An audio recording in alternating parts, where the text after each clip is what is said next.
Hello students. आज हम ये पता लगाएंगे कि जो सीरीज हम बना रहे हैं क्या वो अरिथमेटिक प्रोग्रेशन में है या नहीं है। तो चलिए स्टार्ट करते हैं। प्रॉब्लम समझते हैं पहले। A man deposited ₹10,000 at a simple interest of 5% per year. एक आदमी 10,000 रुपये जमा कराता है और उसके बदले में उसे 5% पर ईयर का इंटरेस्ट मिलेगा। इस प्रिंसिपल अमाउंट पे 10,000 इज द प्रिंसिपल अमाउंट, उस पे 5% का पर ईयर इसको इंटरेस्ट मिलेगा। Make the series of amounts he would receive at the end of each year for 5 years. हमें सीरीज बनानी है अमाउंट की जो वो हर साल जो उसको मिलेगा अगर वो उसको विड्रॉ करता है तो। And tell whether it is in AP और नॉट। फिर हमें बताना है कि जो हमने ये सीरीज बनाई है अमाउंट की, हर साल उसका अमाउंट कितना बनता है, वो एपी में है या नहीं है। तो चलिए पता लगाते हैं।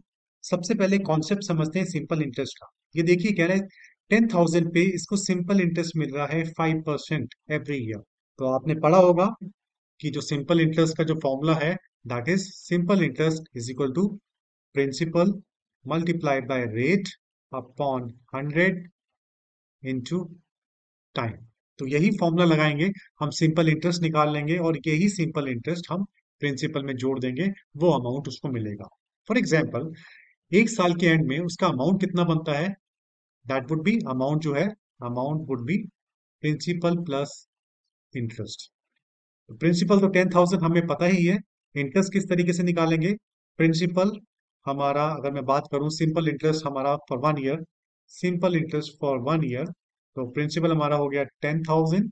ये 10,000 लिख लिया हमने। Rate of interest is 5 into time, time one. तो हम देखेंगे ये कैंसिल आउट हो गया, 500 रुपीज। तो उसका एक साल के एंड में जो सिंपल इंटरेस्ट बना दैट वुड बी 500 रुपीज। इसका टोटल अमाउंट कितना बनेगा?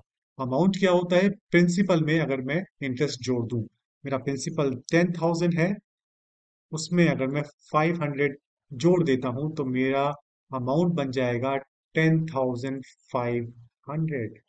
तो at the end of year one जो टोटल अमाउंट जो उसको मिल सकता है अगर वो विड्रॉ करेगा, that would be 10,500। Similarly second year के एंड में अगर वो जमा होने देता है और सेकेंड ईयर के एंड में उसका अमाउंट कितना बनेगा, कैसे निकालेंगे? Principal would remain the same, principal तो सेम ही रहेगा हमारा। हमें इंटरेस्ट पता करना है कि 2 साल के एंड में मेरा इंटरेस्ट कितना बनेगा या उसका इंटरेस्ट कितना बनेगा।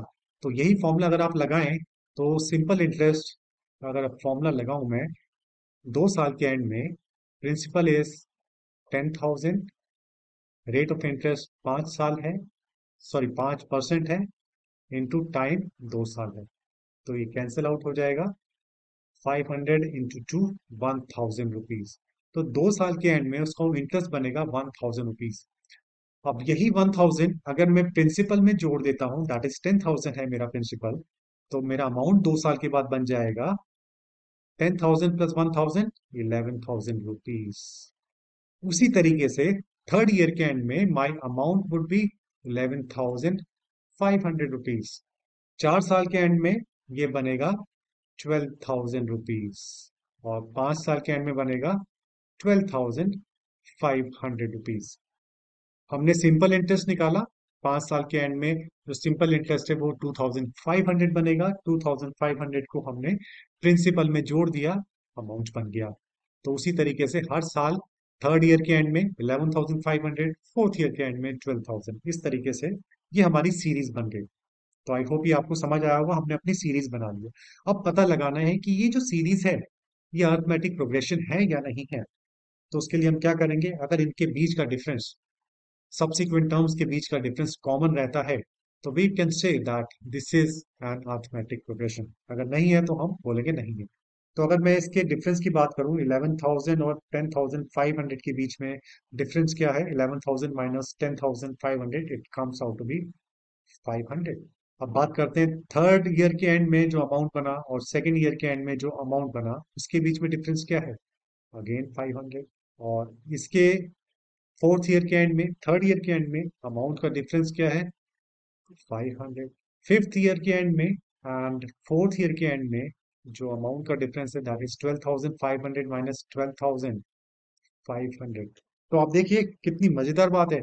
हर एक जो डिफरेंस हमने निकाला, कॉमन डिफरेंस बोलेंगे अब इसको, चारों केसेस में जो डिफरेंस है वो 500 ही निकल के आया। तो common difference is 500, that is difference is constant. तो हम कह सकते हैं yes, this series form is in AP. So I hope ये आपको समझ आया होगा। एक प्रॉब्लम और समझते हैं। Problem number 2। In an experiment bacteria are doubled every minute. एक एक्सपेरिमेंट हो रहा है। एक्सपेरिमेंट तो कैसे भी कर सकते हैं, अलग अलग तरह के एक्सपेरिमेंट होते हैं। इस एक्सपेरिमेंट में bacteria are doubled every minute. Make a series of bacteria count after every minute and find whether the series form is in AP और नॉट। हर मिनट बैक्टीरिया डबल हो रहे हैं, तो हर मिनट उनका क्या नंबर बन रहा है उसकी सीरीज बनानी है, और पता लगाना है कि वो सीरीज हमारी अरिथमेटिक प्रोग्रेशन में है या नहीं है। और उन्होंने बोला start with 1 lakh bacteria initially. से तो हम स्टार्ट करते हैं इनिशियली 1 लाख बैक्टीरिया से स्टार्ट किया हमने।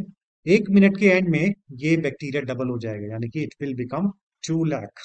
अब उसके बाद next at the end of 1 minute लिख देते हैं। 1 मिनट के एंड में हमने 0th मिनट से स्टार्ट किया, 0 से स्टार्ट किया। 1 मिनट के एंड में ये डबल हो गया। और फिर बात करते हैं 2 मिनट के एंड में, ये जो अमाउंट है 2 लाख, ये हो जाएगा 4 लाख। डबल कह रहे हैं, हर मिनट डबल हो रहे हैं, तो ये हो गया 4 लाख। और 3rd मिनट जब कंप्लीट हुआ तो ये 4 लाख के हो गए 8 लाख। आई होप समझ आ रहा है आपको स्टूडेंट्स। और उसके बाद 4 मिनट के एंड में दे बिकम 18, सॉरी 8 लाख का हो गया 16 लाख। तो आप देखिए, 1 लाख, 2 लाख, 4 लाख, 8 लाख, 16 लाख। अब ये जो हमने हमने सीरीज बना ली है, तो क्या ये सीरीज एपी में है या नहीं है? तो उसके लिए हमें पता लगाना पड़ेगा कि सब्सिक्वेंट टर्म्स के बीच में डिफरेंस क्या है। पहली जो टर्म्स, दो टर्म है, 2 लाख और 1 लाख, इनके बीच में कॉमन डिफरेंस 1 लाख का है। ओके, कोई प्रॉब्लम नहीं है। और ये जो थर्ड टर्म और सेकंड टर्म के बीच में डिफरेंस है, it comes out to be दो 2 लाख हो। ये तो अलग हो गया, कॉमन डिफरेंस नहीं रहा, अलग डिफरेंस है, डिफरेंट डिफरेंस। तो ये एपी में नहीं है, फिर भी निकालते हैं। 8 लैक्स एंड 4 लैक्स के बीच में डिफरेंस 4 लाख का है, और 16 लाख और 8 लाख के बीच में डिफरेंस 8 लाख का है। तो ये तो जो डिफरेंस है it is increasing, it's not constant, it is increasing and not constant. तो that means, what does it mean? That means the series is not in AP. I hope students you got the point. Thank you.